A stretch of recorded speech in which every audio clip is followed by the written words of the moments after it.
Hello everybody and welcome back to another episode of Microsoft Flight Simulator. And in today's episode, we are going to be walking through my Overkill's PDF tutorial guide for the PMDG 737. If you are interested in acquiring any of my Overkill's tutorial guides for Microsoft Flight Simulator, please consider joining me on Patreon. Patreon subscribers level tier 2 and above have access to all of my guides, as well as any future updates and future guides that will be coming down the road. Link to Patreon can be found in the description below.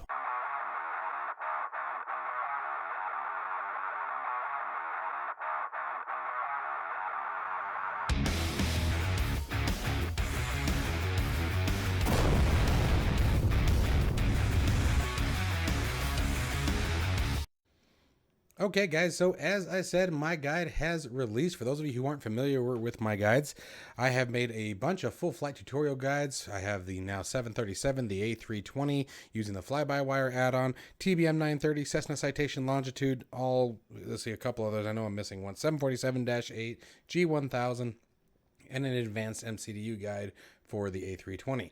And what these guides are is completely full flight tutorial guides that have absolutely all the documentation information you will need to complete this flight. Walks you through everything we do step by step, right down to setting the weather in this particular aircraft, to cockpit tours, to the startup procedures and flows. You name it, it's in here, all the way down to the ground and shutdown. In the later releases, we'll be adding other things such as missed approach procedures, holding patterns, etc., anything else that may come up on your flights. So today what we're going to do is we're going to walk through this guide piece by piece. That way you have a matching tutorial guide. I get plenty of people who always say, well, why would you do that? You can just look things up on YouTube. Why are you charging people? For every guide that I have done, there is a matching YouTube video on it, if not multiple, that walks through the exact same steps. So it's not a requirement, but if you are interested, please consider joining me on Patreon. Levels tier 2 and above have access to all of my guides. It truly helps me out, definitely supports the channel, and makes things like this possible as I can dedicate time to it. So let's go ahead and get started with the show. All right, so the only thing that we're not going to be doing today is actually creating a new flight plan on SimBrief. And the reason being is because I want to show you guys that you can just follow the steps that are in each page of the guide without having to go to any external resources in order to complete this. So let's go ahead, and first what we're going to do is we're going to set some static weather. And again, the reason for this is to keep things as direct and black and white as possible for tutorial purposes. Normally I would absolutely fly with live weather, but for today we're going to do things a bit different. So the first thing that we're going to do is we're going to come to our weather, and we need to set some custom weather settings. Now I'm going to show you guys how to do that. What I do recommend doing is when you do this is come down to custom clear skies to start with. Now I've already got a saved profile, but I'm going to show you guys how I create it. So let me delete all these real quick. That way we can start from scratch.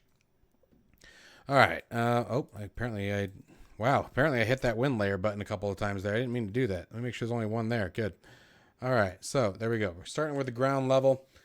First thing that we're going to do is we are actually going to keep the wind direction right about 186 degrees. And the reason being is we want to be departing from runways 17 left. Or actually, we're going to be departing from 17 right and arriving on 17 left in Colorado Springs. And this is a full flight, by the way, from Dallas-Fort Worth over to Colorado Springs, as I previously mentioned. We're going to set our wind speed down at the ground here at just 5.1. That's what we had. Next, we're going to come down and we're going to do add a wind layer. Now, when you add a wind layer, it actually sets it right on top of the previous one, which I think is kind of silly. You should move it that way you know it's there. We're going to set it to right around 10,000 feet. Doesn't have to be perfect. And we're going to keep that wind speed the same.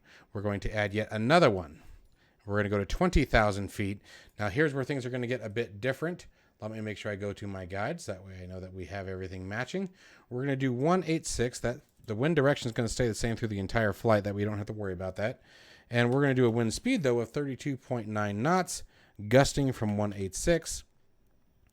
And then now we're going to do another add wind layer, and that's going to put it right on the top of the previous one, go up to 30,000 feet, and this will be the last one that we do. Scrolling to my next page here, and we're going to do 41.2 knots, still gusting 186. So the idea behind this is to make sure that we do have some wind element. We want some wind element. We want it to be quote unquote realistic, having some environmental impact on the aircraft. but we want to keep everything as static and in control as possible while we're learning the aircraft. And that's my purpose of doing this. Now, once you've created your custom clear skies, come over here and you can just hit save. And that way, the next time you go to do this flight, you can just come down and select the custom clear skies again and then hit load, and it will automatically set the preset. That way you don't have to go through all of this again. Saves a ton of time. It really does. Trust me, in the creation of this guide, mercy. So let's go ahead and close this out now. Next thing we're going to do is we're going to address the ground situation. Obviously, we have jetways here at this airport, and we want to clear that up. So the idea behind this is, in the event that you are starting this aircraft for the very first time, this is probably something that you're going to likely see. So let's scroll that down here. Now, what we normally first do is we go through the cockpit tour.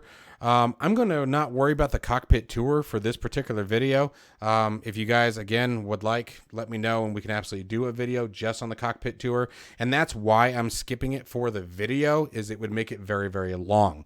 The cockpit tour, we go through every single button, switch, and dial, and each of the panels, and break it down. That is all included in the PDF tutorial guide, as I showed you guys earlier. This is an example of the overhead panel on the rear side. You'll be seeing a lot of this, but you'll definitely understand what we're doing as we go along. So first thing that I want to do is I want to address the startup situation right now. In order to do that, the first thing we need to do is we need to come up to the top, and we're going to turn on the battery. That's all we need, is just the battery. Now we're going to be turning it back off in a minute, but I'm going to step on down here. I'm going to go to FS Actions, Ground Services, and you can see the ground power cart is on, and that's totally fine. But our issue here is that the jetway is inhibited. I'm going to show you guys how to fix that. We're going to page over to page 3, and you can see there's stairs right there on one left there, and that's door 1 left. So it's basically the main door right behind the captain. And we're going to release that. Now, once it's disconnected, you can see, or disconnecting, excuse me, you can see we were able to now hit this button here on passenger entry. That's what PAX means, is passengers. And we can change that over to jetway. Okay, now with that configured, we can go back to the first page, and we can now request the jetway. And when we pick our heads back up, there's our jetway coming in. Okay, now there's a couple other settings that you could do to make things a bit easier in future flights, but for today, again, we want to get into how to fly the aircraft. So we're going to step back upstairs, and I'm going to shut the battery back off.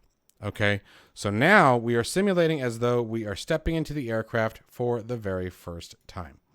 Okay, we have our jetway set. We have our ground power cart that's hooked up to the aircraft, so ground power will be available. And now it's time to start the actual configuration process and the pre-start. So let's get into that now. All right, so as I said, we are going to be starting the pre-flight phase, and this is electrical power setup. Although real quick, I do want you guys to know that all of those FS actions that we just did about configuring the ground are also included in the guide. So let's go ahead and get this show rolling. We are going to start with the overhead panel once again. We're going to turn our battery switch on.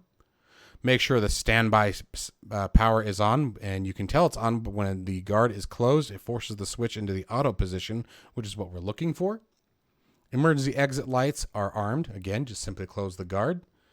Electric hydraulic pumps, we want to be off. We can see that ground power here is available. We're going to flip that switch down. That starts the ground power connection to the aircraft. And you want to make sure that your wiper switches are in the park position. All right. Moving on down here, we're going to step down to the lower or the front flight deck here. You want to make sure the landing gear handle is in the down position. All 3 green lights are indicating that the gear is down and locked. Now, there are 2 landing gear indicators. And the idea is if one of them fails or you have a light bulb go out, you can actually come back upstairs, move to the rear panel, and there's another set of landing gear indicators. Next step here is we're going to step right over here and make sure the flaps is in the fully retracted position. And then you want to move to the forward flight deck again and make sure that the flap gauge is also indicating that the flaps are up. You guys probably like a little bit of cockpit sound here, huh? I just don't want it getting too loud. All right, and our next step is the fire test system. So we're going to come back once again, and here's our fire test. This is engine 1 discharge, engine 2 discharge, and engine the APU discharge. And what the discharge handles do is when you pick them up and turn them to the right or left, it will actually engage the extinguisher bottles. So first thing we're going to do is we're going to do the fault or inoperative test. We're going to simply click the test switch to the left, make sure the two lights illuminate, and then when it centers on its own, now we're going to do the overheat and fire test, which is on the right. And here we're going to get some noise. Make sure all lights are indicating, and you would make sure that your master caution was also indicating fire. All right, and then the last step here for this panel is we're going to check the extinguisher bottles. Make sure you get 3 green. On the left is the APU. On the right is the engines. Okay. Then now we will move to the cargo heat. Again, same thing. We're going to get screamed at.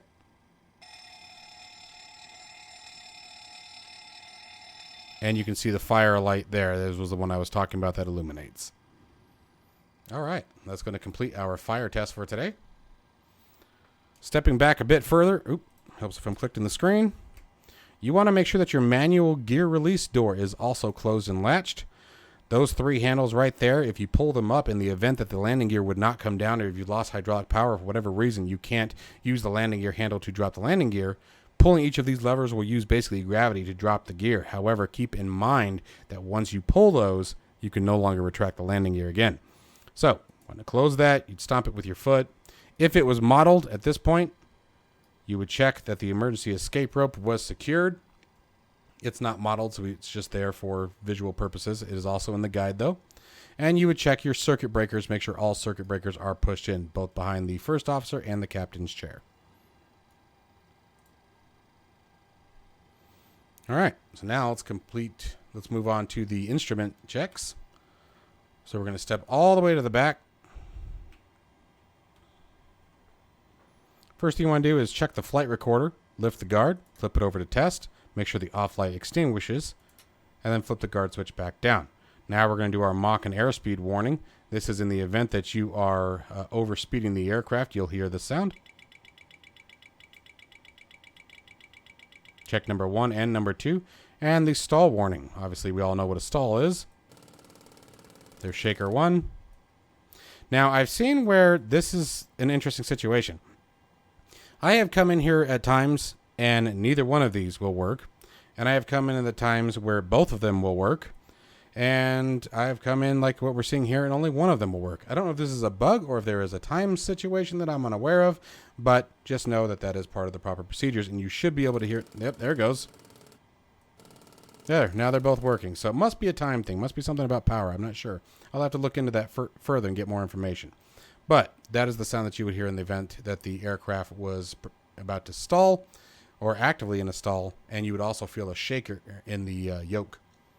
All right. So, coming back down to the forward panel, you also want to test your lights. The light switch is right under the FS panel. Just flip it on, and you want to make sure that everything that has a light bulb lights up. Flip that back down. And the last part of our safety check here is to check the oxygen. Let me get us down a little bit closer so you guys can see that. So right above the white arrow, you're going to push that, and you can hear the oxygen. You also can see this bubble. I don't know what this is called. I can't remember what this is called. I used to know what it's called. But you want to make sure that that opens up, indicate that there's oxygen passing through it, forcing it to open. Okay, so we have oxygen. Everything is working. Now we're ready to begin our FMC configuration. All right, so moving through to the FMC configuration, our next step here is to set up the aircraft with fuel and cargo. Now, there's 2 ways to load the aircraft. We can simulate real time, or we can just instantly load the fuel and cargo and passengers on board, which is what we're going to do today to save a bit of time. Now, all of this can be found on, all this information can once again be found in the guide, but we are going to go ahead and get started here. So we're going to first go to FS Actions. We're going to start with fuel. Now, on your flight plan, if you're looking at it from SimBrief, you would be looking for your block fuel. And ours today is 15207 pounds. Drop that in total pounds. There's our fuel on board the aircraft. Then we're going to come down to payload. We have 119 passengers. Again, all being pulled from SimBrief. And we have a total cargo weight. Find that. of 6.5 thousand pounds. So we're looking at 3250 for the forward cargo and 3250 for the aft cargo. All right, and there's all of our payloads and fuel now set and loaded onto the aircraft so we can continue on with our programming. So we're going to go to the menu button here, go to FMC. Now, I've got a nav data out of date error. I do need to update that. The AIRAC cycle is out of date according to this, and I believe it can be updated using the Navigraph updater tool. But in our case, we are simply going to clear that. It will not affect our flight for today. All right, so up at the top here, we have our model number with the 737-700, our engine rating at 24,000 pounds of thrust. The current AIRAC data and cycle, you can see that it did expire on May 19 of 2022. And the operating system program for the FMC here. Next thing we're going to do is select the position initialization switch. Now, it did just dawn on me that I missed the last step in my guide. It is in the guide. I just missed it. We need to go upstairs, and after our stall and speed warnings, we need to come over here and set the IRSs to nav. Otherwise, we won't be able to complete the next step on the FMC. So let's step back down here. And at this point, I'm going to give it about 2 or 3 minutes to let the IRS align. Oh, there it goes. Let's see if we have what we need. Yep. Okay. So as long as you see this set IRS position and it is blanked out, you want to go to the next page. Select GPS left. I don't know why we always pick left, but it has been like that in every simulator I've ever seen with a 737. So we're going to go GPS left. It copies those coordinates to the scratch pad. And basically what we're doing here is we're telling the aircraft where it currently is. And we're just going to drop that right in here. Now, give you guys a little tip. When you first start up, you can also copy the last known. And as you can see, they're the same. And that set IRS position should disappear once the IRS accepts it. Let me get back on the correct page to make sure I continue on with what we're supposed to be doing here. All right. And our next step here is we're going to select route. From route, we're going to set our origin, our destination, and our flight number. So starting with our origin, we are at Kilo Delta Foxtrot Whiskey. Where's Foxtrot? There it is. For Dallas Fort Worth. Then we're going over to Colorado Springs. And we are flying today Southwest Airlines 2772. This is just made up. It's not a real flight. All right. And we now have our origin information complete. And from here, what we're going to do is simply select the departures and arrival. And we're going to start by setting up our SID, Standard Instrument Departure. And we're going to begin by selecting departure once again. We're going to find our Logan 8. That is the SID that we are using. We are going to be using the Rolls transition. We are going to be departing using runway 17 right. And that will complete our SID configuration. Now, by looking at our flight plan real quick, guys, if you guys can see here, you can see where I'm gathering that information. There's the Logan 8. There's our Rolls transition. From Rolls, we're going to jump onto the J52 airway. Then we're going to go over to Lima Bravo Lima. From Lima Bravo Lima, we're going to go to Lamar, Lima Alpha Alpha. And we're going to use that as our transition point onto the Aussie 5-star. Things to take note of when we take a look at the Aussie 5-star chart here. Again, this is in the guide, as you can see. There's Lamar that we were just talking about. And we're going to be flying that until we reach Adane, at which point we will transition onto the ILS 17 left approach into Colorado Springs. Okay, so let's continue moving forward here. To get us back on the right page.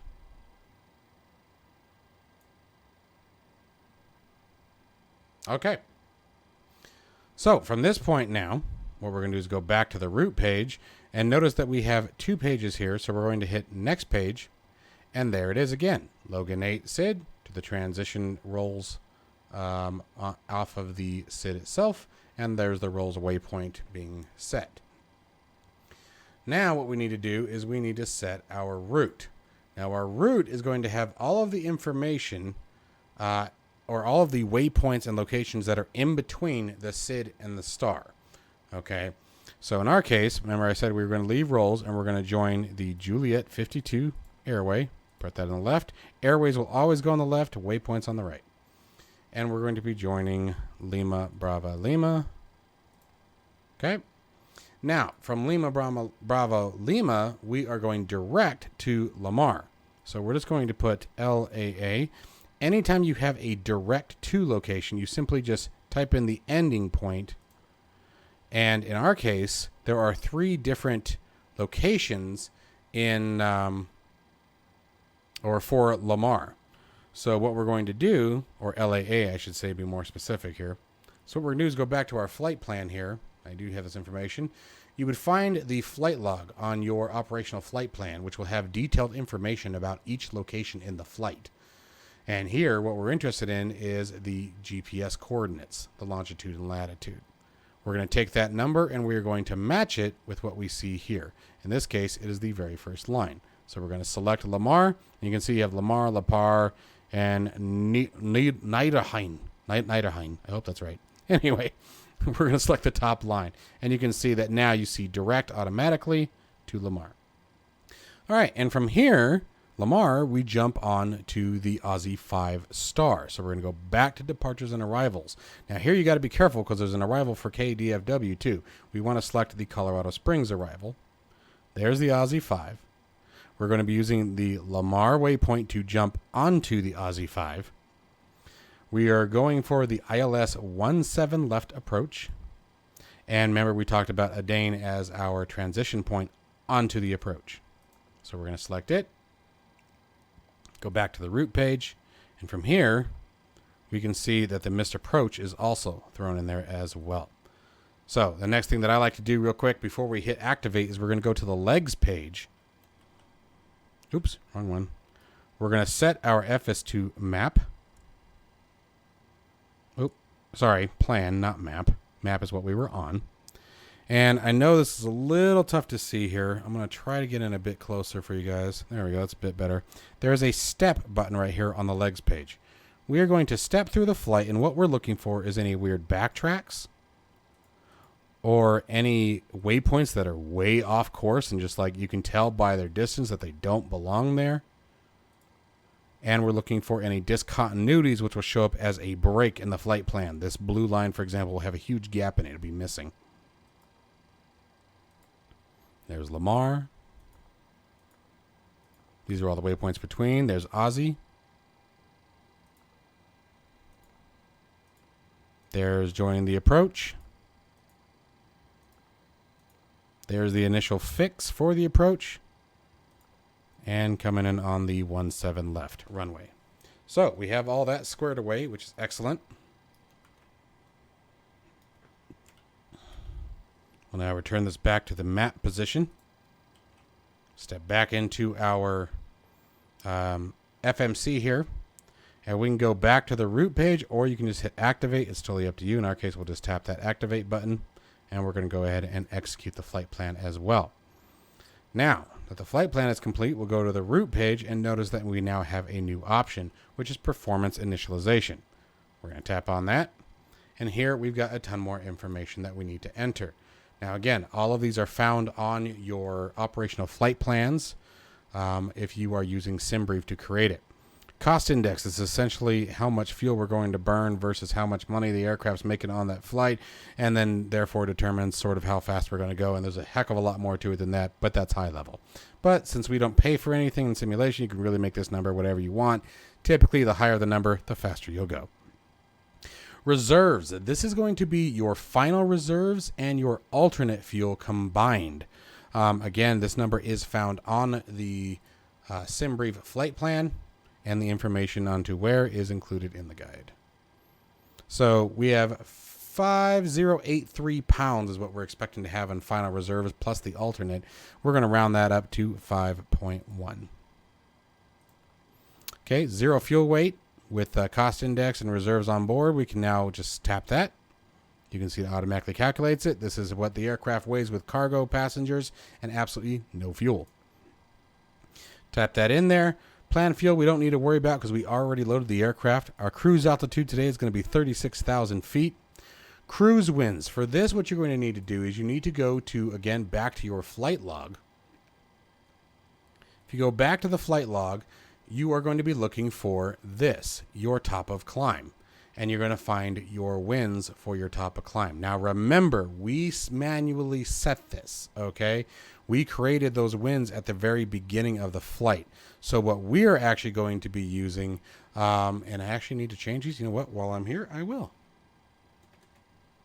Oh, never mind. I have to enter it on the other one. Disregard. I will make sure to make that edit, though. All right. So what we're going to do is we want to actually do 186 at 42. And transition altitude is always going to be 18,000 feet in the United States, so we don't have to worry about changing that today. And we can now hit execute. Moving on to the N1 limit. This is a D rate. This is used to save wear and tear on the engine as well as reduce noise. It is based on an assumed outside temperature and requires a bit more calculation. I am still gathering more information to make sure that I actually do this correctly. So for now, we're going to leave this as is, which is 24,000 pounds, which is basically maximum power. This is the toga setting on the N1. So we're just going to move right over to the takeoff page. Departing for takeoff today, we're going to be using flaps 5. You'll pretty much always be using flaps 5, but there may become some situations in which you won't, but pretty much always flaps 5 for takeoff. Center of gravity, you can just click that, auto calculates down here, throw it up into the box, and we also get our trim setting. We're going to want to take note of that as we're going to come back to it. And we can move our V speeds over to the calculated numbers. Calculates our final takeoff weight as well. We're going to be looking at a V2 of 134 knots. For those of you who don't know, V1 is the speed that the aircraft can no longer safely be stopped on takeoff. No matter what happens, takeoff must continue because you no longer have enough runway to stop the aircraft. VR, or rotation speed, is the point where the pilot in command will begin gently pulling back on the yoke to lift the aircraft off the ground. And V2 is the speed at which the aircraft, in the event of a single engine loss, will continue to accelerate and climb. All right. So now real quick, let's put our trim to work here. We're going to take our trim wheel here. Make sure your mouse is pointed down and just hold left click. This part unfortunately does take a minute, but it is a requirement. We're going to be looking for approximately 6.2 degrees of takeoff flaps.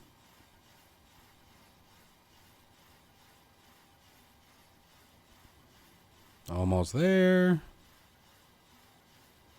And that's close enough. Next, we're going to move up to the MCP, and we want to set our V2 speed of 134 knots into the IAS box. And you can see this is affecting our target speed over on the primary flight display. There we go. All right.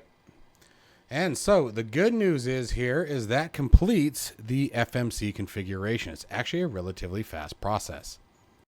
We'll now continue with the pre-start flow and get the aircraft ready for pushback. First thing we're going to do is turn our yaw dampers on. You want to make sure all of your flight controls and alternate flap switches are closed and guarded. Navigation panel, everything should be in the normal position. Displays should be set to auto and normal. Fuel pumps, we're going to go ahead and turn them all on now as the aircraft is fully fueled. Crossfeed test, you're going to open the crossfeed. The light will turn bright blue, then go dim. We are then going to, let me do this. There we go. Then going to turn it off. It'll go bright again and then off. Perfect. All right. Moving up. You want to make sure your galley power is set to the on position. Your standby power disconnects are closed and guarded. As we talked previously before, your wipers should be in the parked position. Set your panel and circuit breaker lights as desired. Equipment cooling switches should be also in the normal position. We have verified already that the emergency exit lights are armed. The aircraft is already completely fueled, so we can turn our no smoking signs on and the fasten seatbelt signs to the on position. It's very important to remember fasten seatbelt should not be turned on until the refueling is complete. That way, in the event that the aircraft has to be quickly evacuated, hopefully many people won't have their seatbelts on. Press the attend button to let the cabin know that we're getting ready to push the aircraft back. Get them going here. Stepping back upstairs to the top of the flow here, we're going to turn our window heats on. The probe heats will remain in the auto position for the time being. Anti-ice as necessary, window anti or wing anti-ice and engine anti-ice. If you are in freezing or snowy conditions, they can come on while you are under ground power. Hydraulic or electric hydraulic pumps at this point can now come to the on position. Moving over to the airflow system.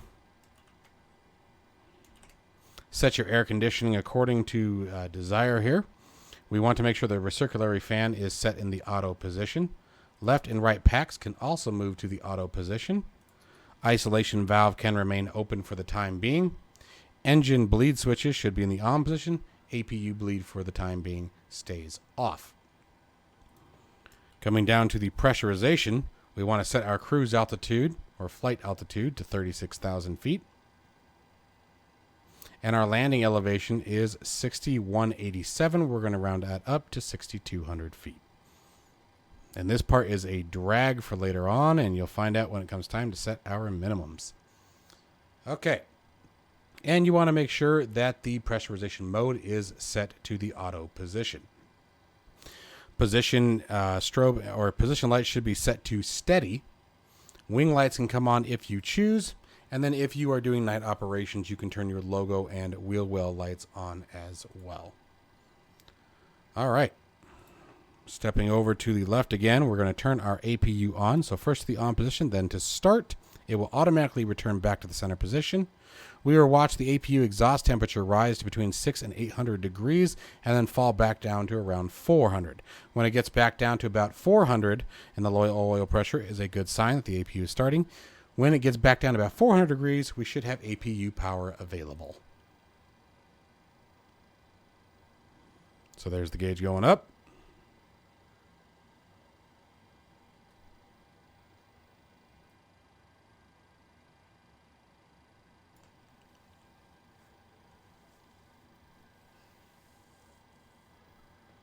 And here it comes back down. And we will also see the Gen bus light illuminate, letting us know that we have power available. Let's go ahead and move down to the MCP and get it set up here. We want to set our runway heading for departure. That's going to be 176 degrees. That can be found on the departure plate or the runway or the taxi information plate. So 176, we're going to set our initial target altitude, simulating we've been cleared for 12,000 feet initially. Flight directors can both come on. Make sure you get both sides. Set your FS as desired. You have weather radar. We would not obviously activate that, and currently it's inoperable. You'd never turn that on while you're on the ground. You will fry anybody who steps in front of the aircraft. VOR and ADF stations. Waypoints if you choose. Airports. Surrounding airports in the area. Detailed information about each of the waypoints. You can see if you watch down here real quick. Oop, did I click it? There it goes. You can see it gives us a bit more information there. Position. And the terrain radar if you wish. For us today, we're just going to go ahead and keep it as is. Although I do like to keep my display range right around 20 miles until after takeoff. And we'll leave the display on map. However, you can center it if you choose as well, which sometimes is pretty handy. All right. And next we just come over here to the auto brake. And we're going to set this in the RTO position, which is rejected takeoff. This is in the event that we do need to abort a takeoff. And then finally, we want to set our altimeter. And you know what? I don't think that I showed you guys how to do that. Oh, it is set. Okay. I don't remember if I set that. I think that's just the preset. I don't think I actually showed you guys that. You do want to come here and change the altimeter to 29081 to follow the guide, which it does tell you.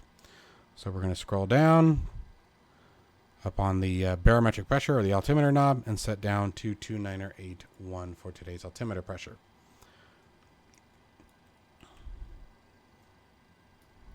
Once again, taking a look at the forward flight deck, you want to come here to the MFD switch, hit system, verify the hydraulic pressure and quantity is all there. This is, as far as I could tell, it never changes that I have seen yet. Maybe that's some modeling that will come later on. but for practice sake, why not? And we can return to the engine display as well when we're done there. Stepping back once again, you want to make sure the speed brake is forward and in the disarmed position. Set our parking brake as we'll soon be releasing the chocks. We're going to push the throttles above 40% and we should hear the takeoff config alarm indicating that the aircraft is not configured for takeoff. And you also see a light illuminate here that says takeoff config. Simply return the throttles back to their previous position to cancel the alarm. All right. Oh, get back in position here. You want to make sure your engine start levers are in the cutoff position. Your stabilizer trim switches are in the normal position. Now, the cool thing about these switches is they're really hard to flip by accident as you have these little guards underneath it. Okay. And stepping on back, we're going to simulate we have received our transponder code. And we're going to be doing 3507. And the transponder should actually be in the standby position. It should not be on. And then finally, we want to make sure that our trims are set to 0. So you have your rotor trim way there in the back, and your aileron trim is actually up here at the top of the yoke. Okay, so now we are ready to get the aircraft ready for pushback. Okay, so the first thing that we're going to do is come upstairs and we're going to now flip the APU generators on each bus. And that is to separate the aircraft electronically from the ground power so we can actually disconnect the cart. We're going to step on down back to the MCDU, go to Menu, FS Actions, Ground Services, release the ground power, remove the wheel chocks. And the cool thing is once you remove the wheel chocks and ground power, the jetway will automatically retract. Now, you also want to step up here and make sure that this panel here is all dark, indicating that all doors are closed and locked.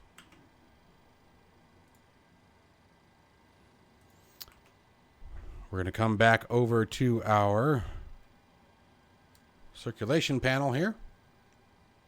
We want to turn both packs to the off position. APU bleed needs to come to the on position, and the anti-collision lights can now come on, letting everyone on the ground know that the aircraft will be starting shortly. We can now clear the master caution light, and we have already set our parking brake. Okay. Remember if I bumped it with my foot or not. Parking brake light can actually be a little hard to see. All right, and we're now ready to start the pushback. So whatever pushback service you prefer to use, I'm going to be using pushback toolbar pushback today. Let's go ahead and pre-plan that.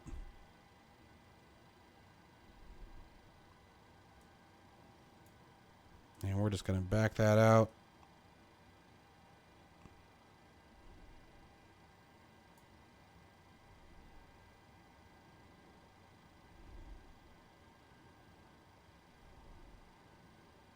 I hope that's the taxiway. It doesn't exactly look like it, but what the heck. Press enter and request pushback. Cockpit to ground. This is ground. Stand by.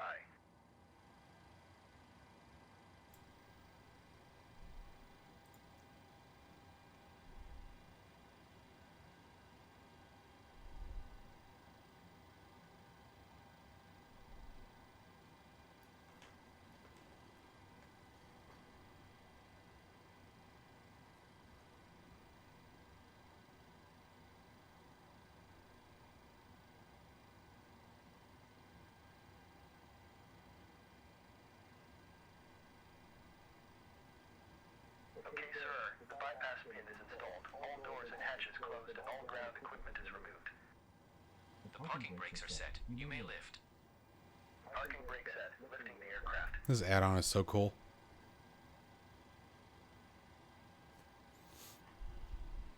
We are cleared for start and push.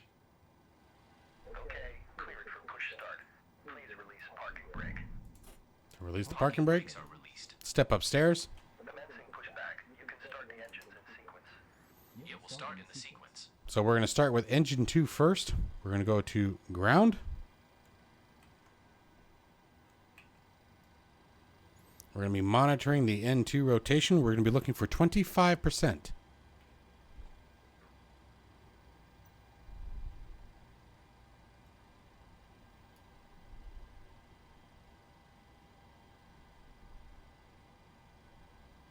Once we get to 25, we can then lift the start lever.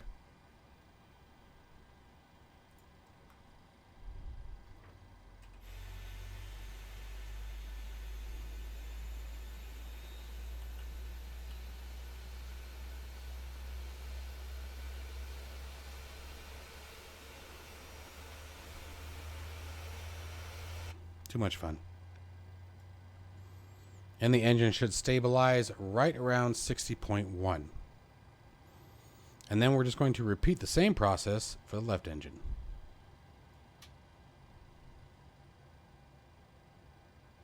The start switch will automatically return to the off position once the start sequence is complete. We'll wait for the engine to be stable. That's close enough, 59.8. It'll continue up. So on the left engine, left start switch to ground.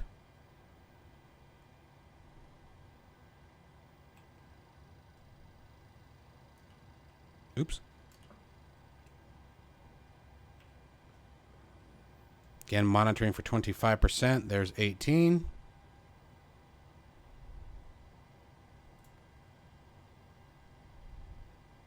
And 25. Please set your parking brake. So it's set the parking brake. Parking brake set. We can close the window now. Parking brake set. Lowering aircraft. Isn't that so convenient? Startup is complete. You may disconnect. Roger. Good engine start. Clear to disconnect. See you at the side. Have a good flight. Holding position waiting for the visual. Thank you and goodbye.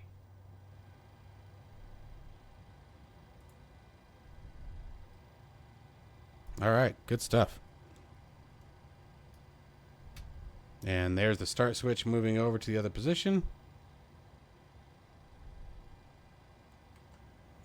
Now from here, we are now going to set the electric generators from the APU gen over to the engines. So we're going to go Gen 1, Gen 2. We're going to set the engine start switches to continuous. And we're going to shut the APU off. And turn the APU bleed off. While we're up here,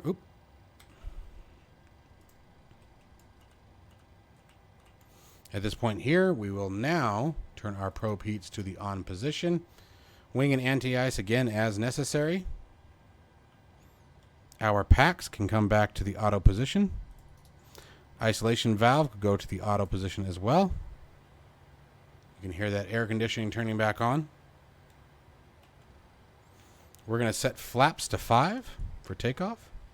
There's 1, 2, and 5. We want to make sure that we see indications that the flaps are extending. So there's the leading edge flaps.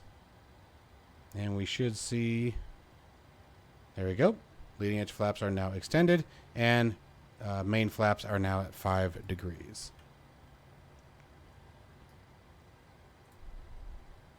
All right, we're going to verify our takeoff trim is set at 6.2. We already got that done, which is good. We're going to hit the engine display on the MFD button here to blank out the lower DU. The reason why we want to blank the lower display unit is in the event that there's an emergency or an error or something that pops up, it will automatically populate on this screen. So that gives you a good indicator that there's an error and something that needs your attention, because you know that you had blanked it out previously.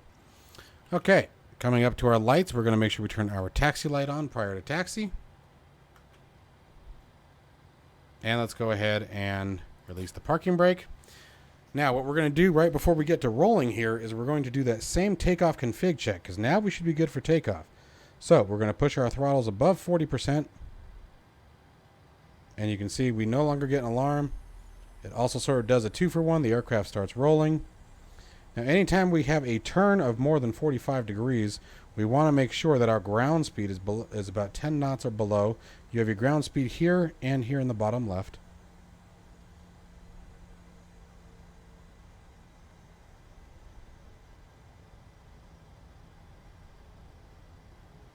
Ramp speed, where we are now, should be right about 15 knots. Taxiway speed, as long as there aren't any obstructions, we can go all the way up to 25.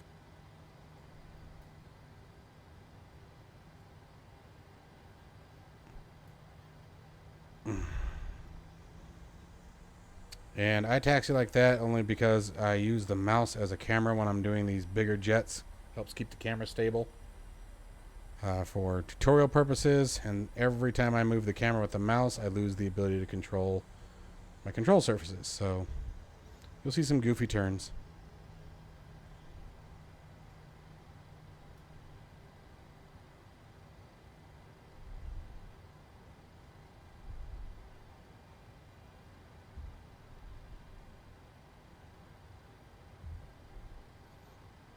All right, and at this point, we're going to taxi all the way down to the end where we join runway 17 right. So I'll see you guys in just a minute.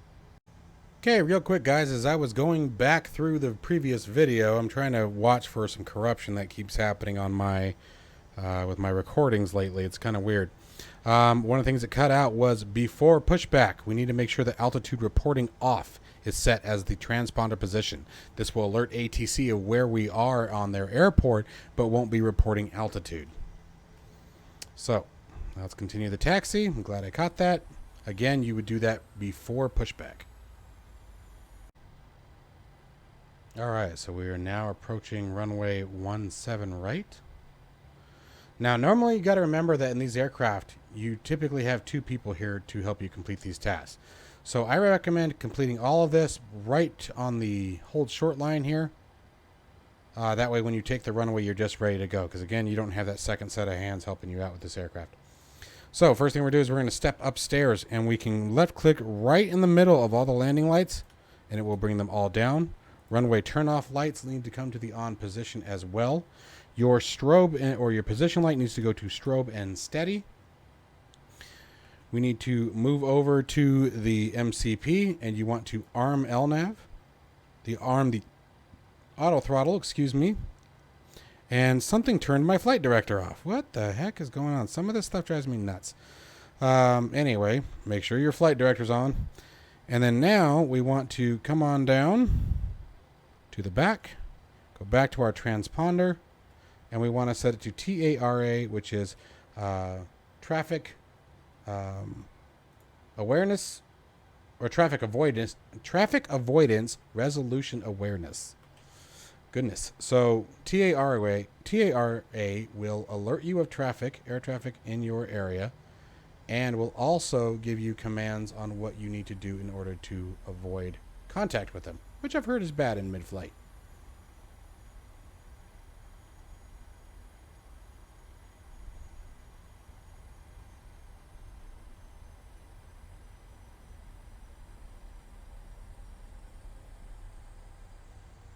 Wow, that was a fast turn. I didn't mean to get going that quick. Okay, so the takeoff process is actually relatively simple in this aircraft. One of the things that I do recommend that you guys either bind or just be aware of is you want to bind your toga button, which is right down here, which engages the auto throttle and sets it to the N1 speed that we configured in the FMC. But PMDG in their awesomeness actually created a hidden toga button, which is this screw head right here. And the reason why they do that is because it makes it much easier when you're working with a mouse and looking out the front window to be able to come over here and give it a clicky click. All right. So let's come on downstairs for just a minute. Oh, darn it. I keep doing that. I got to stop doing that. Hang on a second. There we go. All right. Let's click back into the sim. Let me get the yoke out of my way. And let's just talk about a few things real quick. Up here, you have the autopilot annunciation panel. This will tell you what the both the vertical information, so the vertical mode, as you can see, we don't have any vertical or VNAV engaged. The lateral mode, LNAV, is armed, and your speed mode. As you can see, the auto throttle is armed but not active. We have our target or reference speed of 134 knots. Here you can see there's the V1 bug. All right, and we have obviously our airspeed indicator and our speed tape here. Here we have our aircraft datum, if you will, which basically just gives a reference of where the aircraft is. Bank angle indicators up here. Pitch scale. Current radar altimeter. You see it shows -4 degree or -4 feet. Don't worry, that will change as we climb very quickly. You have your ground speed, barometric pressure, your current heading indicator and magnetic heading, our altitude target. That magenta line or that magenta box will be an indicator that you are reaching your target altitude. You won't see this come down until we get closer to the 12,000 foot mark. And then obviously you have your current altitude according to sea level. Up here on the left-hand side, you have your ground speed and true airspeed. Directly underneath it, soon we'll see wind information populating. We'll have wind direction, speed, as well as a little arrow indicating. Here will be our waypoints. This is our current or our next waypoint that will be in line. Our arrival time in Zulu and our distance to the intersection in this case. We have our aircraft icon here in the center of the map. Again, you can see runway 17 right. We have our flight path, which each of the waypoints that we would be going over. TA only, this is traffic avoidance only, and we'll talk about, I don't think the RA actually is working as of yet. You have your VOR signals if the aircraft was set to currently track VOR. Currently we're not, which is why they're blanked out. So just giving you guys a quick rundown, and obviously we have our heading and the heading bug there. Just wanted you guys to have a quick rundown of what was on the displays and what you can expect to see as we get moving forward. So for takeoff, what we're going to do at this point here is we're going to power the engines up to 40%, and you can see that little indicator coming down. Let me actually get you guys a better view of that. That was really far away. I wish I could pop out the screens in this aircraft. If you watch the bottom line, it tells you where the RPMs are going to end. So we want to go to 40%. Make sure the aircraft and engines are stable. There's the ramp up, and now we're just going to simply press TOGA. You can see the flight directors are now active. N1 is active, indicating that the speed is going to try to reach N1, and TOGA has been engaged. There's 80 knots. 80 knots.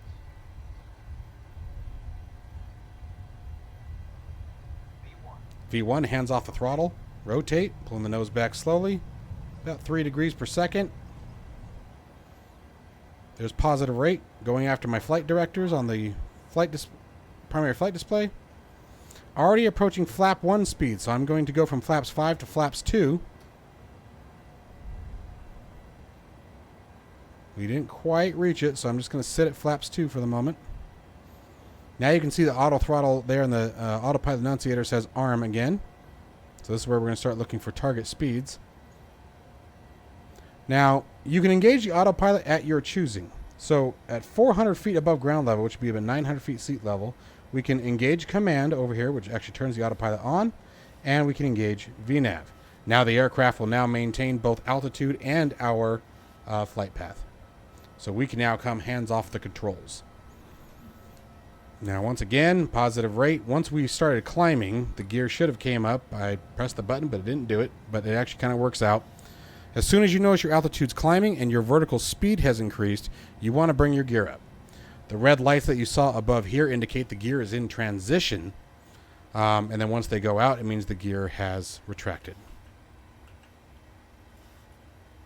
There's a lot that happens very quickly within the first, I would say, 5,000 feet. So it's real easy to miss something. But after that, it starts to smooth out pretty quick. It really does. All right, and we just passed the flaps up point. So going from flaps 1, and then now flaps up. And again, we see this by that up indicated here. Now, I waited a little bit longer on that one on purpose because I wanted to make sure you guys got to see this. This is the overspeed line, and that's why I waited, because it just went away. That red hashing is the overspeed line. If your current airspeed reaches that line, that's when you're going to start hearing that alarm that we heard earlier. That's when you'll start hearing... Oh, I can't test it once we're up. Darn. You'll start hearing that alert that we tested earlier, the Mach airspeed warning. And that will let you know that the aircraft is traveling too fast for its current configuration. All right, let's see how we're doing here. I think we're just about caught up here. We got through just about everything pretty fast. And it does. It happens very quick. It does. Our radar altimeter was populating there. Once I think you get above, I think it's 1,000 feet, either 1,000 or 4,000, the radar altimeter will go away because it can no longer track. We've engaged the command, engaged the autopilot, and engaged VNAV. Our flaps are now retracted. We do want to make sure we get those flaps up by that 200 knots point as much as possible. We verified the flap handles forward. We verified our flaps position. Pressurization. We want to make sure the aircraft is pressurizing. There it is. The inside needle indicates the cabin altitude pressure. The outside needle indicates the difference between the inside and the outside pressure in thousands of feet. And then here you can see at the rate at which the cabin is pressurizing, in this case increasing at 500 feet per minute.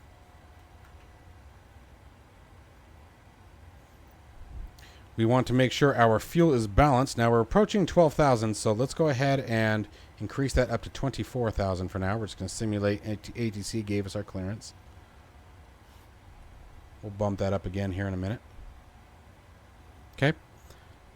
You want to make sure your fuel is balanced, though they're close to. It can be off a little bit, but you want to make sure they're basically the same number, as it will indicate equal fuel burn. You don't want the fuel burning out of one tank faster than the other. And dang it, I meant to hit that on purpose. Next thing, now that we're above 10,000 feet, we want to turn the auto brakes off.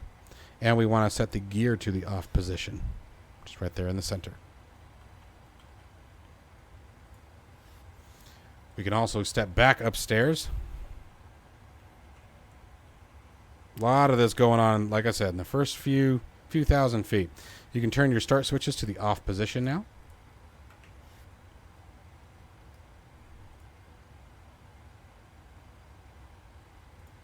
Seatbelt signs can go into the auto position now. Landing lights can come off. Runway turn-off lights, as well as the taxi light. At this point here, I like to go to my FS panel and extend the display range.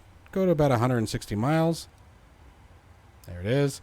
And I'm going to come off the center position so we can see a bit more. This green arc here indicates the point at which the aircraft is projecting to reach the altitude that is currently set in the altitude target. So in our case, 24,000 feet. At this green arc is when we're expected to reach that altitude. Here, this green dot here, you can see it says /TC. That indicates our top of climb, or when we are projected to reach, or expected, I should say, to be at our cruise altitude. And so in this case, we're going to go ahead and increase us up to the 36,000 feet.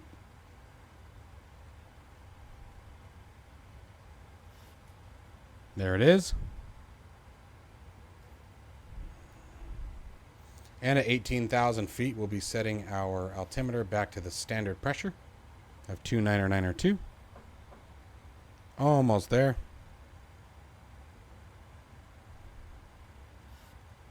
There's 18,000 rolling down. And we just simply tap the standard button. And it automatically puts it back into the standard position. And that affects the standby altimeter as well. You can see, well, you probably can't see it, but right there it says 29902. All right. And you can see we are projected to reach our cruise altitude a little ahead of schedule, which works out.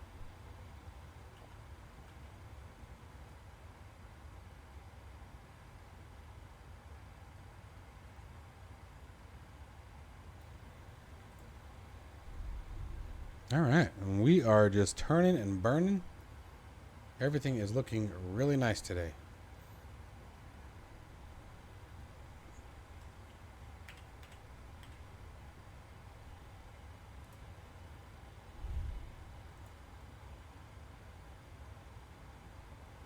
And then as we continue to climb, you're also going to see this speed here, our target speed, change over to Mach rating. And then you always have the Mach rating down here once the aircraft is airborne. Here you can see the engines are still running at N1 because we're still in the climb. So that's going to be our climb power. LNAV is active. VNAV speed is active. So our climb rate is set 2,700 feet per minute. So everything's locked in. The aircraft's tracking well. There's that wind arrow and wind information I was telling you about earlier. And our waypoint information. We're looking really good here. Perfect flight so far. Minus some recording and simulation errors. But everything else is looking fantastic. This is a fun aircraft. In many ways, it's actually, I find it to be quite a bit easier than Airbus A320. So I guess it really depends on what the scenarios we're talking about. But this is a really easy aircraft to fly once you get used to the flows. And it's fun. I feel like there's more buttons and switches to push, so keeps you a little bit busier, which obviously enhances the simulation experience. Whoa, what happened to the camera there? All right, guys, so we don't really have anything else going on until we get to about 30,000 feet, so I'll catch you there in just a few minutes. Okay, so as we approach 30,000 feet, there is only one one thing left to do. We're going to take our bank angle restriction and we're going to move it down to 10 degrees. Oops. And what this does is prevents the aircraft from making any turn beyond 10 degrees. Or angle of bank. And the reason we do that is because up at 30,000 feet in this higher altitudes, the aircraft or the air is significantly thinner. With the air being less dense, there's less air traveling over the surfaces of the wings. The higher that we increase the bank angle of the aircraft and the harder the aircraft turns, the less lift is being generated from the wings as we're trying to turn. When the air gets this thin, what you run the risk of at that point is a wing stall. A wing stall on a 737 would probably scare the living junk out of your passengers and probably yourself. So we restrict the autopilot from being able to bank anything further than 10 degrees above 30,000 feet. At this point, the aircraft's going to continue to climb up to 36,000 feet. As you can see here, we are going to be reaching our cruise altitude right on time. When we get a little bit closer to our top of descent, we will be back and to talk about planning the top of descent and what we need to do. Okay, folks, so we're going to start planning for our descent. Now, we are doing this very, very early because of the sake of tutorial here. I want to make sure we have plenty of time to get through everything as I jabber on. But here is your indicator for the top of descent. At this point, you need to make sure the aircraft is ready to begin the descent. And there's a couple different ways that we're going to be setting things up to make sure that we're set and that our approach into Colorado Springs is as easy as possible. Normally, you would do this between 80 and 100 miles away from the top of descent. As you can see here, we are still significantly farther than that. Okay, now another cool part that something else you can do is if we step down to the FMC and go to the descent page, okay, you can see we are 267 nautical miles away from the top of descent. Okay, so we're still a ways away, like I said. But we're going to get through this as if this said, let's say this said 100 miles is what we are simulating. So let's go ahead and get started preparing the aircraft to descend. Now, the first thing that you're going to want to do is reference your star chart, okay, because you want to be able to be aware of any altitude restrictions, and we have a bunch. So remember that anytime you see one of these numbers with a line over and above it, it means that we need to be at that flight level by the time we reach the corresponding waypoint. So for example, at Lamar, we need to be at flight level 280 or 28,000 feet. There's 270, 230.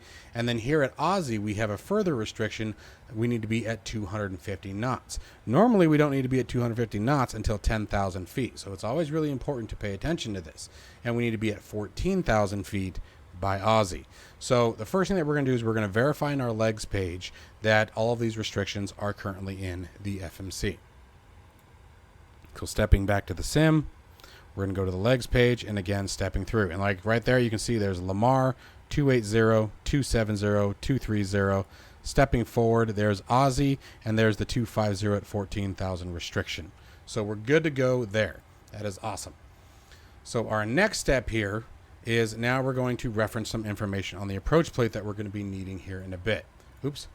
So first off, we have our transition point that we talked about earlier. This is a Dane. This is the point location at which we are going to join the approach pattern for the 17 left approach. We have the initial fix of Mogul.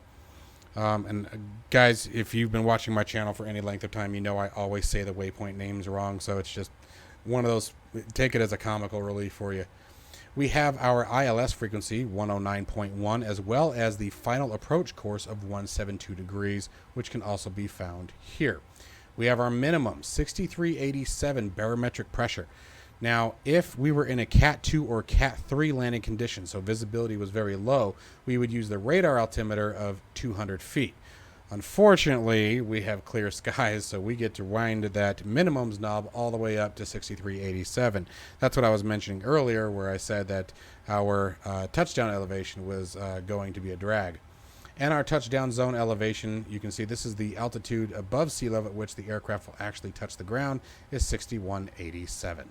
Okay, so we have that information at the ready. Let's go ahead and continue on with the rest of the configuration. Actually, let's take a look at one more thing. This is the bottom of the approach plate here. Again, there's that same our initial fix here. We need to be at 10,000 feet, and it shows us the steps down all the way down to the runway at 6187, and then touchdown at 57 feet inside. past the threshold, is my understanding, if I'm reading that right. All right, so now we're ready to start doing stuff. So the first thing that we're going to want to do is we're going to want to move on over to the descent page. So we're going to step on here to the descent page, and first thing we're going to do is we're going to set our 10,000 foot speed restriction. We want that to be 250 knots. It does not need to be 240. Okay, do not hit execute yet. We got quite a bit more to do. We're going to move over to the forecast page. And at this point, remember when we first started the sim up that we created those wind points at 30,000, 20,000, and 10,000. We're going to use those now. So you can bring up our weather, and we're just going to click on the windage. And what we're going to do first is under altitude, we're going to set 300, 200, and 100. And then we're going to set our altitudes associated with this weather information. Now, when we're all done here, I'm going to show you guys, if you were using live weather in your flight plan, where you would find the similar information. But for 30,000 feet, we want to be at 186, or our winds, excuse me, are going to be at 186 at 41. We're going to throw those in there. At 20,000, we had 186 at 32. So 186, oops, clear. At 32. Come on. There it goes. And 10,000. Click the button, Mike. 186. There we go. At 5. And we're going to drop that in there. What this does is it lets the aircraft know what kind of windage to expect. And therefore smooths out the descent a bit more. Makes the descent a bit more stable. You run less chance of having to make any kind of flight corrections or speed restrictions or reduction or anything like that in order to manage the descent. The aircraft will descend much smoother and follow a much more accurately calculated glide slope. Okay, the other thing that we need to do is we need to get our weather. Now, because we're using the default weather, we are set at 59 degrees. Okay, 59 degrees is also 15 degrees Celsius. Okay, now the ISA temperature here is basically it wants the difference. The default here, it already knows a minimum of 15 degrees. What it wants is the difference. So for example, if you want the difference between your ground temperature and your ISA temperature, which is your temperature above sea level or at sea level. Okay, so what you want is the difference. So for example, if our ground temperature was 20 degrees Celsius, we would only put in 5 as our temperature. Okay, but since we're using the default weather, there is no difference. The ground temperature is also 15 degrees Celsius, so we're just going to put a 0 in. And then the other thing we need is our altimeter, which we know because we set it is 2981. And again, if you were using live weather, I would recommend simply going to Google or anything like that and just type in KCOS MEDAR, and you'll find the current live weather information as well as the altimeter pressure and the wind at the runway. TIA on and off, this is your cloud level. If you had a cloud level and you knew what the top of the cloud level was and the bottom of the cloud level was, you would put those altitude lines or altitude information in there. Now we can go ahead and hit execute.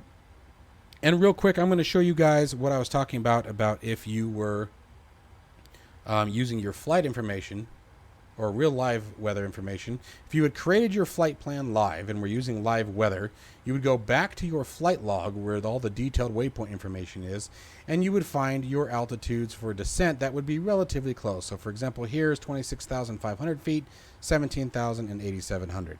So you would create your altitudes in the simulator based on what you have here, and you would set in the corresponding windage information to give yourself, again, that smoother and more accurate descent profile. Okay, so done with that part. Let's go ahead and continue onward. Let's see here. Now, if you wanted to, you could go to the descent page at this point and click Descend Now, and the descent would begin immediately. However, we don't need to do that. So we're going to hold off on that for just a second.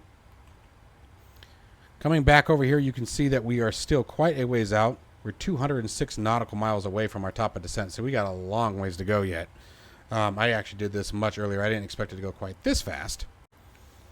Sorry about that cutout. I'm still fighting a little bit of a cough. But what we're going to do now is we can set our target altitude. we're going to be descending all the way down to the initial fix. This is what I always use. I always use the initial fix altitude as my target descent altitude. And today the initial fix, as we saw on the approach plate at Mogal, was 10,000 feet. So that's where I want the aircraft to end at. Okay, now the cool thing about how all this works is as long as you have your initial or your, and this can be any altitude, but as long as you have any altitude that is below your current altitude, once the aircraft reaches this top of descent point, it will automatically slow down. You're actually going to see retard show up here on the autopilot annunciator panel, indicating that the throttles are retarding back. The aircraft's going to slow down, and it will automatically begin its descent as long as VNAV is enabled. All right, so it makes that significantly easier.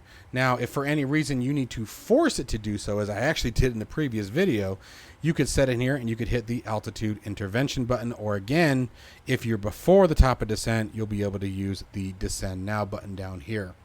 And if necessary, you can always use vertical speed and then roll your wheel up and down to choose your descent rate.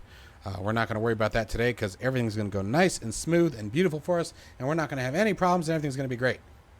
Right. Now, let's show about one more thing that we can take a look at here that is really cool and helps us on the approach. Again, we're doing this very, very early, but you're going to see the advantage of this later on. So we're going to go to the fix page. From the fix page, the fix we want to use is our runway threshold. So we're going to do runway 17 left, and we're going to drop that in. And you can see it already calculates our distance. We're currently 312 miles away, and it has the 117 heading information. Now what we want to do is we're going to type /5. This indicates 5 nautical miles, and we're going to do /10. It does 10 nautical miles, and just to make things interesting, let's do a /15. You don't have to. I typically only do the 2, but for demonstration purposes. Now let's move over here. And we're probably too far out to see. So we're just going to hold on to that. You guys are going to trust me that you're going to want that. And when we get a bit closer, you're going to see why. So we are a ways away yet, as I've already stated here. At this point, well, actually here, never mind. Let's keep on going with a few other things that we can do, come to think of it. So the next thing we're going to do is we're going to go to the progress page. You can see our current fuel on board is 10.5 thousand pounds. However, at Colorado Springs, we're expected to have 7.4. So what we want to do is we want to take 10.5 and subtract 7.4, and that would be, what would that be? 3.1, right? So then we're going to go to the initial reference page, and we're going to change our gross weight by subtracting that 3.1. That's our current gross weight. We want to get the gross weight for the calculation of our approach speeds and everything down more like to what we expect to see when we get closer. So we're going to subtract that 3.1, which is going to be 121.4. 121.4. Throw that in there.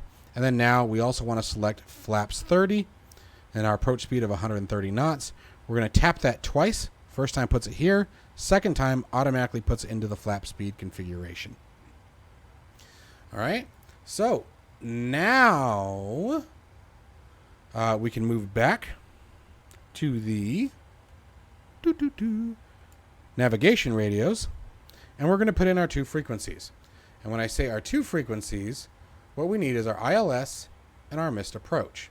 So if I go back to the approach plate and bring that back up, you can see here's our ILS 109.1, and then our missed approach instructions. I think I have it covered, but there it is. Missed approach, climb 7200, then left turn to 9,000 feet on course 020, heading on and outbound onto the Black Forest VOR on the 091 radial, blah, blah, blah.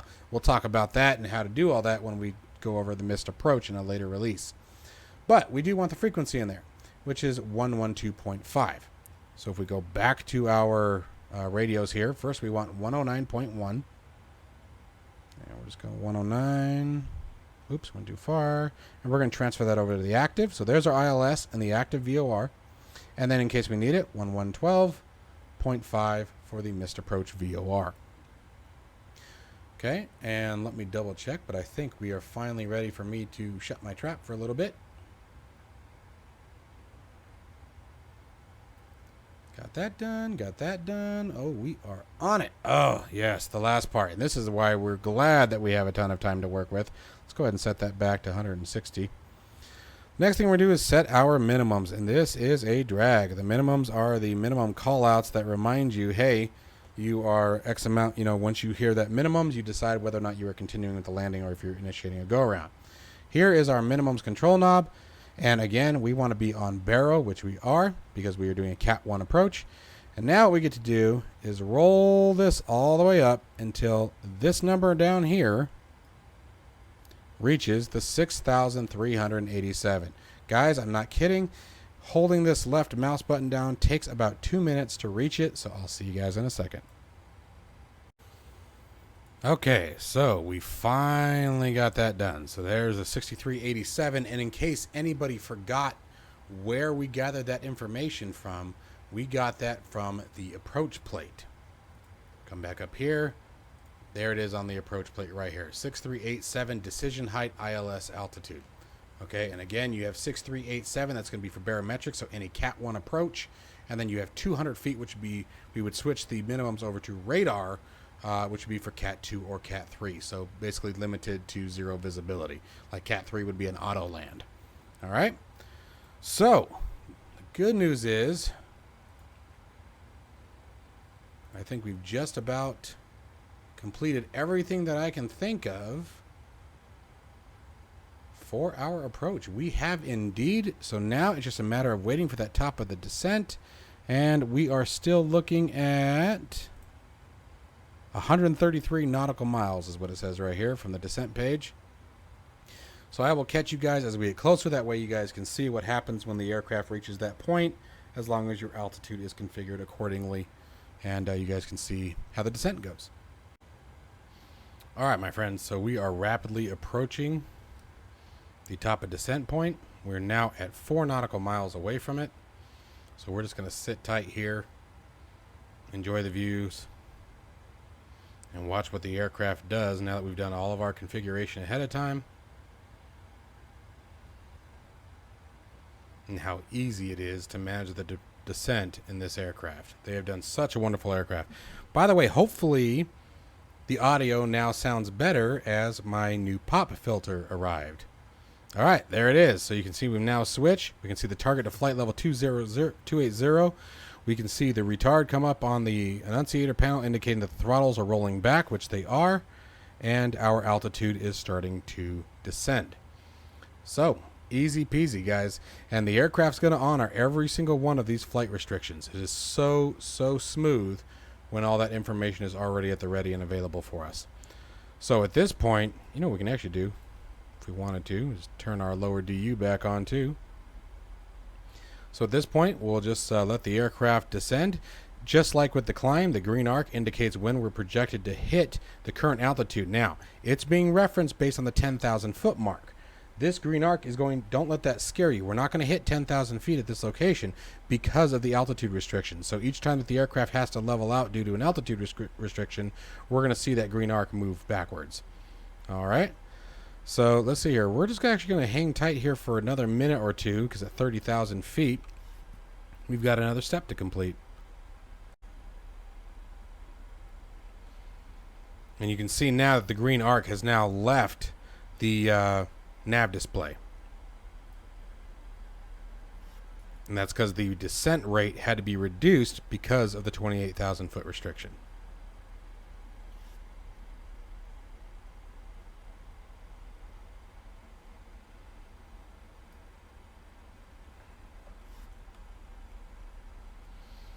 All right, and at 30,000 feet, what we're going to do is take our bank angle restriction and put it back to 25 degrees, which is this last notch right below the 30.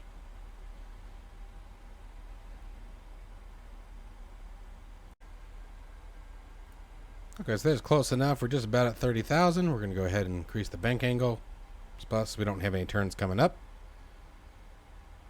And then now we get to just sit tight and enjoy the ride all the way down to 18,000 feet when it's time to reset our barometric pressure. I'll see you guys in just a few minutes. All right. So real quick, as we're continuing our approach down, something you want to watch for is this magenta triangle here. This is our glide slope indicator. If it falls too far down below, it means that we are too far above the glide slope and we need to increase the descent rate. If adversely the triangle is too high up here, it means that we need to reduce our descent rate and we have descended too fast. So as you can see, with that information that we did earlier, and you have the same information back over here, as you can see with that, all the information, everything that we were able to enter in earlier, and plus honestly all of the altitude restrictions, really makes this kind of a descent very, very smooth. We can also see as we came down, the airspeed indicator switched once again from Mach back into indicated airspeed. So we got a ton of things going on here. We are approaching our decel point here. Let me zoom in a bit here. You can see it says decel on top of Aussie. When we get to the decel point, what we're going to do is we're going to be arming the approach mode. And then we're also going to be decelling. Now the aircraft is going to decel on its own automatically because as we get to Aussie, we're going to have that 240 knot restriction or 250 knot restriction. So that'll take care of that part for us to start. Excuse me, I have the dang hiccups. But then after that, we will be able to start configuring the aircraft for the rest of the landing. We're going to do things just like we have been quite a bit early when it comes to the approach. That way we have time to talk about it and you guys can see the advantages of doing things early. As you get more and more comfortable with the aircraft, then you can bring that in closer and tighten the range up quite a bit. But we're definitely going to be doing things a little early today to make things nice and smooth and make sure you guys get to see everything in action. As we're flying here, I'm trying to think of any gotchas that may come up and get you here. See what I did there? So one of the other things on the descent that is very common, well, not very common, but does happen, is you may see something right here, an alert on the FMC that says drag required. If you see that, you want to pull the speed brake out, and that will reduce the aircraft's airspeed.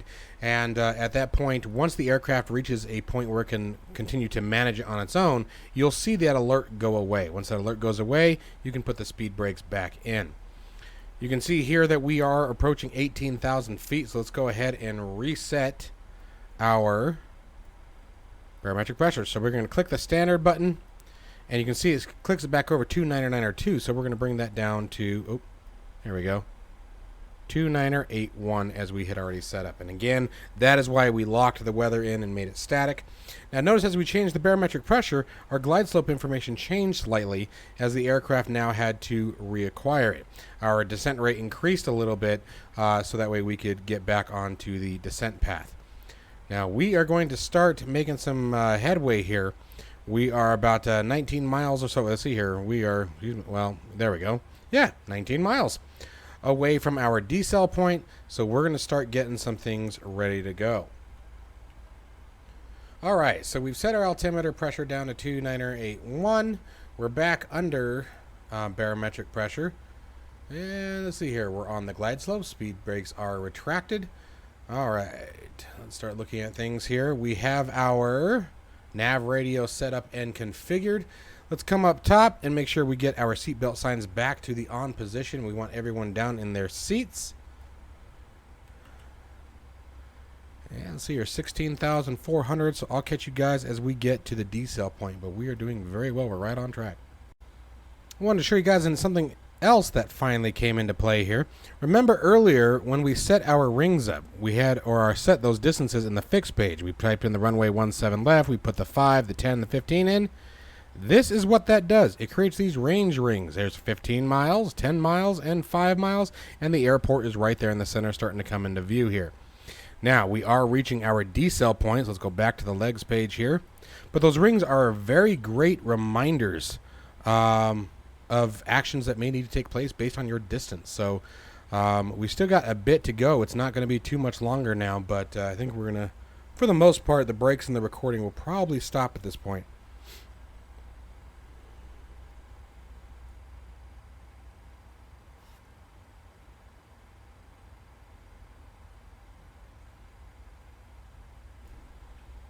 Someone's going to have to tell me one of these days, or maybe I could just look it up, as to why when you have dairy, it makes your nose run. Just got done having dinner and had a bunch of dairy and had a bunch of cheese and sour cream and stuff in it. And so now my nose is going. I'm all congested.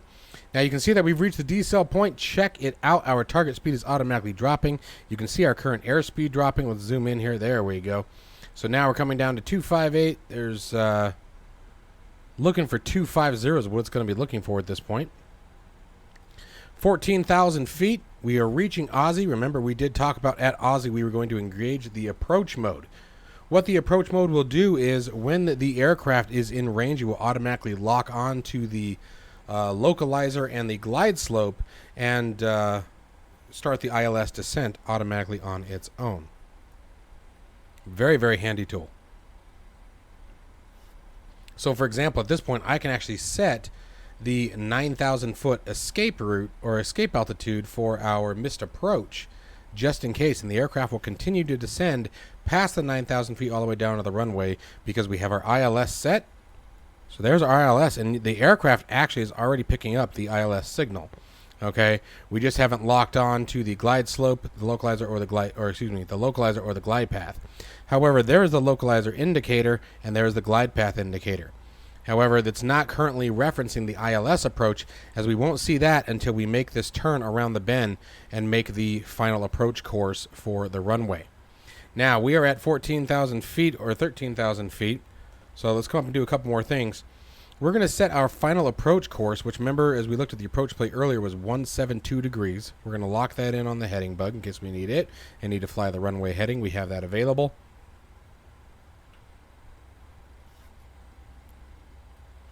Do a quick check of the overhead panel, see if there's anything I am missing currently.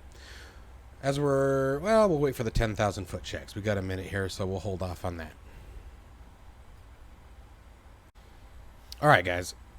Okay, so we are at, we're give or take about 12 miles from the initial fix. Remember I told you that when you're learning, it's a really good idea to get in the habit of doing things early. Okay, and so we're going to go ahead and stick with that. We're only at 12,000 feet, but we're going to run the 10,000 foot checks. All right, so the first thing that we're going to do is we're going to go ahead and bring the landing lights down now. We're going to put our engine start switches back into continuous mode. Seatbelt signs are already set to the on position, but we'll double verify. We know that the nav radios are also already set and locked in there. Our range rings are set and configured. Now it's time to take a quick reference to the flap plate. We have the flap limits here. We can drop all the way to flaps 5 at 250 knots. Flaps 10 maximum limits is 210 knots. And then here we have indicated airspeed 15 at 195 and so forth moving down. The reason why I point this out is because typically we'll slow the aircraft down at about 180 knots or 220, between 220 and 180 knots is when we would want flaps 1. But don't ever be afraid to drop them. I want to stress that. As long as you're within the limits, drop your flaps when you feel comfortable so that way you can have a nice smooth approach until you get good. The reason why I bring that up, we need to be at 10,000 feet by mogul, and by the initial fix, we want to be down to about 200 knots. So, again, I'm going to make things happen a little early. I'm going to come over here to the speed panel. I'm going to hit the little button next to it that says speed intervention, and I'm going to start slowing the aircraft down now. I'm going to get ahead of this. You can hear the engines rolling back. See our target speed has now changed, and our speed is reducing. Now, for any reason that I feel that the aircraft is not slowing down fast enough. Now, keep in mind, mogul is still that's about 17 miles away from the threshold of the runway. But if for any reason you feel like the aircraft is just not slowing down fast enough, you're starting to get nervous, your anxiety's coming up, bring up a little bit of flaps and slow it down, or use your speed brake. Now, with the speed brake, let's talk about this for a second. Inside of the 10,000 foot mark check, we're going to start our landing preparations that we just did a minute ago. And we are going to also set the speed brake to the armed. You can see speed brake armed is now up. The reason why I bring that up is if for any reason you need to use the speed brake, that's fine. Just make sure that you rearm it for landing. Okay. Next thing that we're going to do is we want to set the auto brake here. So let's come over here and make this a little bit better view. There we go. And we're going to click up to 3. So auto brakes 3. We got our spoilers are armed. We've talked about the flaps. Now, one of the cool things that's in the guide is a little bit of a target. Basically, by 10 miles, you want to be about flaps 180 knots. By 5 miles, you want to be at flaps 15 gear down, and by 4 miles, flaps 30, so reference flaps 10 knots above our reference speed. Our reference speed today is 130 knots, so we want to be right about 140 knots by the 4 mile mark. We want to be stabilized on the glide slope and fully configured for landing.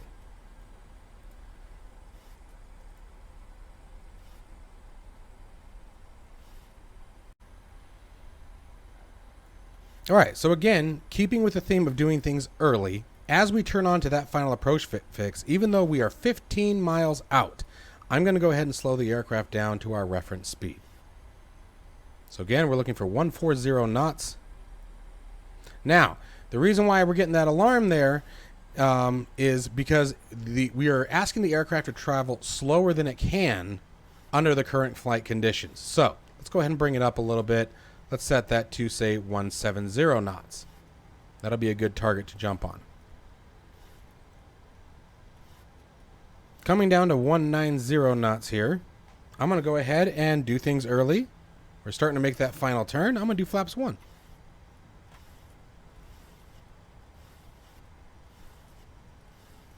And there's the 1 there on the speed tape. Flaps 1 there. Can you hear the trim wheel going crazy? Although it's not moving as fast as it should be according to the sound. Single channel. This indicates that the localizer has been acquired and the aircraft is now tracking. We're 1,000 feet from our target altitude. The glide slope is still being tracked, but we're waiting for the glide path to actually lock up. We'll see that happen here in just a few.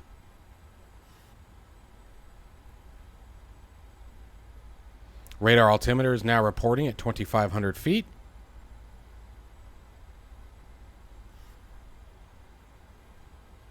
We're at 170 knots. I'm going to go ahead and go flaps 2. Again, I'm doing things early, getting used to the airplane, getting comfortable with it. And you can see flaps 2 there on the speed tape now. There's our reference speed target. The other thing you're going to want to bind, you want to make sure you have a key bound to disengage the autopilot. You'll have to hit that key twice. The first time you hit it, it's going to sound the alarm. The second time you hit it, it'll stop the alarm. If you just come up here and click it, the alarm will sound, the autopilot will disengage, but there isn't any way to silence the alarm. I've tried using these panels here, and for some reason they don't work all the time for me. So where the key bind works flawless. The other thing that I do recommend is a keybind for the auto throttle, although yours truly doesn't actually have one set up right now, and for the thrust reversers, which my keybind also is not set up right now. So I probably won't use the auto or the reverse thrusters today, but that's okay. Okay, so we are now passing about 8 miles. So again, staying ahead of things. I'm going to go gear down, and I'm going to take us to flaps 15. And I'm going to slow the aircraft down to that 140 knots that we were talking about. And you can see now we don't get that A. We don't get that alarm indicating that it's an unsafe speed for our configuration.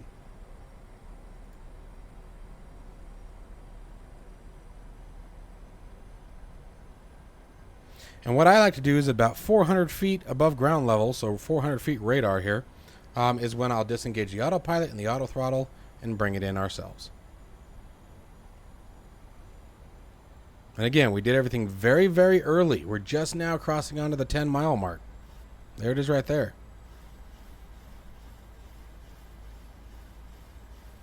And that's totally okay.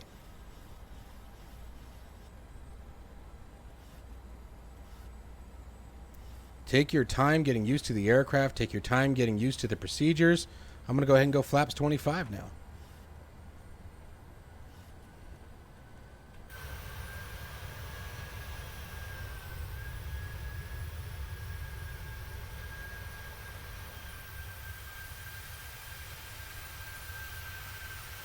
Isn't that cool? And again, the aircraft is struggling a little bit because we're doing this a little early. That is a fact. So this isn't ideal, but think about how much time I've had to talk to you guys about it. You guys seen me. I haven't been rushed. I'm not feeling pressured, right, or anything like that. I'm able to smoothly transition and get used to the aircraft. There you can see we are now locked on the glide path. You can see the glide path is now in green up here, and the localizer is also acquired. So we are good to go. The aircraft is continuing to descend past our 9,000 foot point and down onto the runway. So this is going perfectly fine. Now the other thing we're going to do is we're going to actually make our final approach speed half of the wind component plus our speed. So it's going to be 130 plus half. We're going to be looking about, let's call it 135. We'll go with a higher number. So I'm going to go ahead and slow us down to that.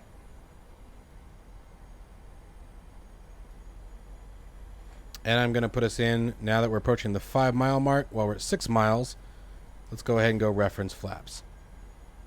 So we're way ahead, but now our aircraft is fully configured for landing. We don't have to worry about anything else other than when we're ready, disengage the autopilot, disengage the auto throttle, and fly our aircraft in for a nice landing.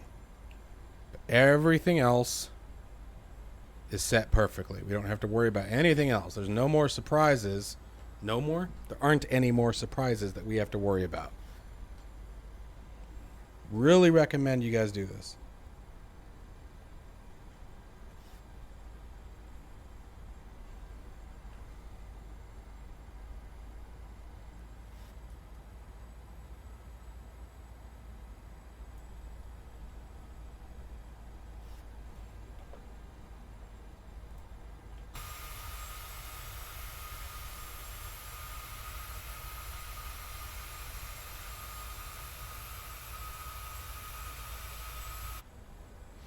And the 400 foot mark on the disengage of the autopilot, that's totally up to you guys too. You don't want to fly it all the way down. You know, we're not configured for an auto land. But I mean, you could go down to 200 feet if you wanted to. But then you got quite a bit of action, you know, especially reaching for the mouse. So again, that extra distance, if you go too far out, you have to, you know, you'll find yourself fighting with the flight directors, and that's fine because you'll get used to flying the aircraft. If you're too close in, then it's a real quick panic to disengage everything and get your hands back on the controls and on the throttle and all that good jazz. So it really just depends on what you're going for.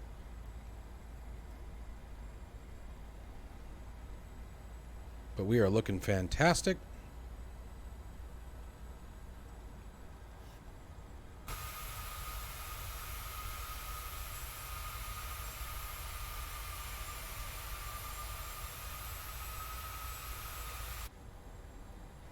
Here's 440, and we'll go ahead and do things a little early today. So here comes the autopilot off.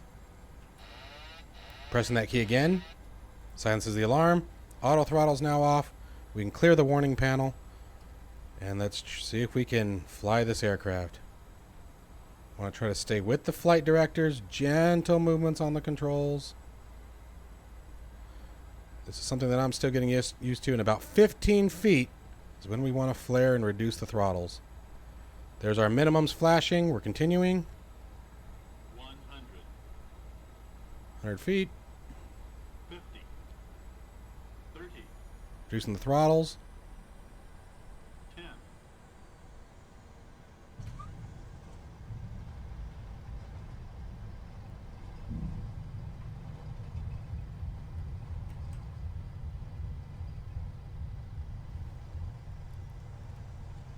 Hey, I got my had my reverse thrusters. Let's try that again. There they go. All right. So you would normally pop the reverse thrusters until you're about 80 knots. Then you'd close them up. And then we'll exit the runway.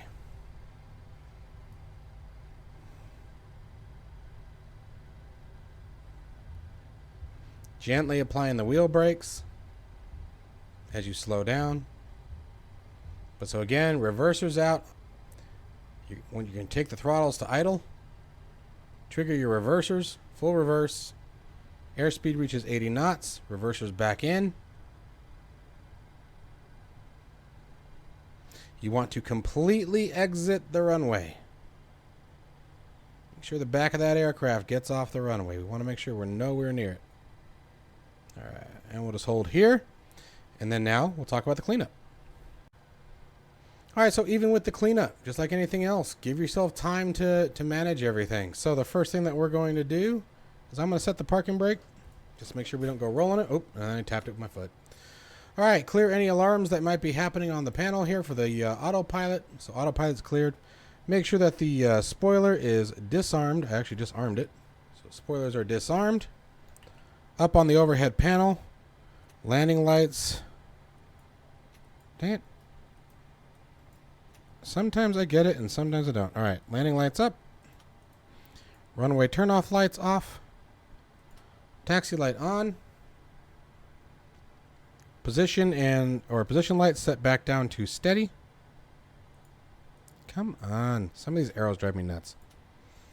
There we go. And let's step on back to the transponder. We need to make sure that this goes back to altitude reporting off. Let's clean up the flaps. So flaps go all the way up. All right, flaps is in the 0 position. We're just waiting to be indicating 0 flaps. Auto brakes can go to the off position. MFD is already on the engine page. Flight directors can be turned off. Back on the overhead panel. Probe heat can go back into the auto position. And engine start switches can return to the off position. Oh, and the last thing that we want to do, helps if I'm on the right screen, is start the APU. That way it's ready by the time we reach the terminal, in case ground power isn't available. And if we return to our center screen here, we can see that flaps are now indicating up. So we are good to continue on. Release those parking brake, and let's taxi on over to our gate.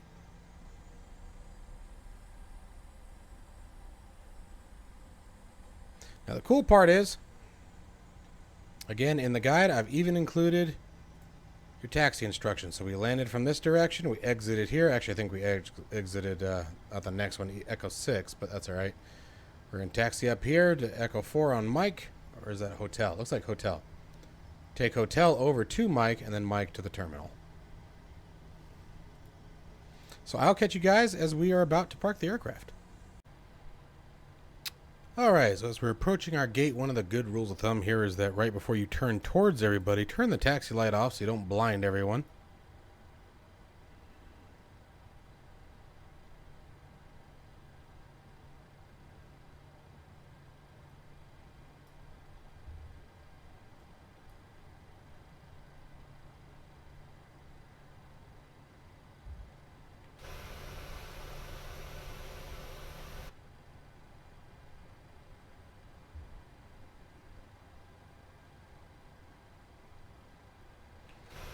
See how we did. Ah, I was so close that time.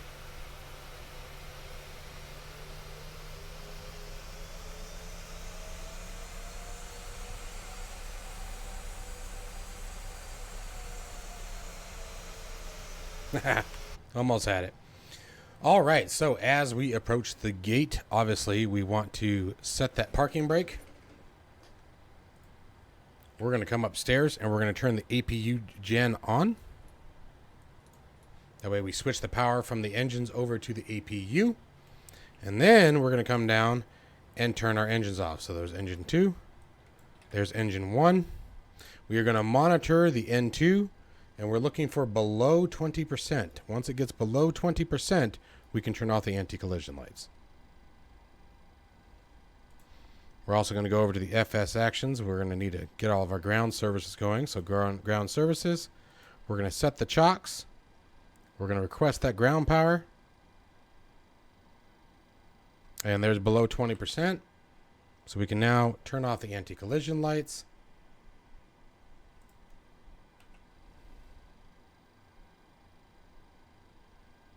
And now that we have ground power and the chocks are set, we can request the jetway.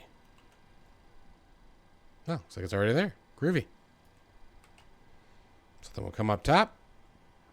Seatbelt signs can now go to the off position. Window heats can come off.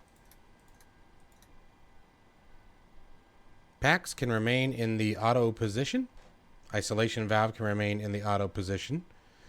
Engine bleed switches can remain on. APU bleed stays off. Pressurization, we can set back down to ground level or close to. Same thing with the landing elevation. Set that down to 100 or 0. That works too. You can do the same thing there. All right. Make sure both of the engine start switches are set to the off position. Make sure the flap switch is in the retracted position. Make sure the fuel cutoff switches are down. Come back to the transponder. Make sure it is now in the standby position. We can now unlock the flight door.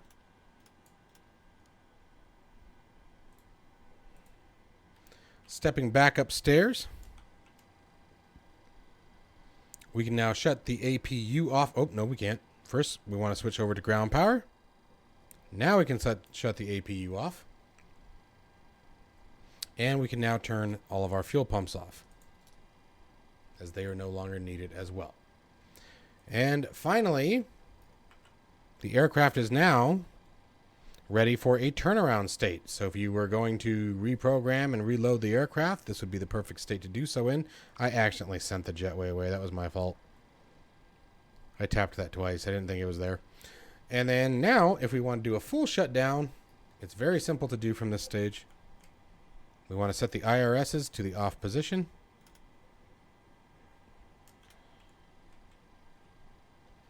Come upstairs, ground power off. Emergency exit lights off, and battery off. And that, my friend, completes this tutorial flight for the PMDG Boeing 737. I hope you guys truly enjoyed this. I hope that you found it helpful. It was certainly a ton of work. But anyways, if you guys are interested in the PDF tutorial guide that we talked about the entire time, do not forget to join me on Patreon. Patreon subscribers tier 2 and above have access to this guide as well as every other guide that I have created thus far. If you're not, I still hope you enjoyed the video. I appreciate everybody's support. I appreciate all the likes and subscribes. You guys are absolutely fantastic. You keep me doing what I do. And as always, stay safe and healthy, and I'll see you in the next one.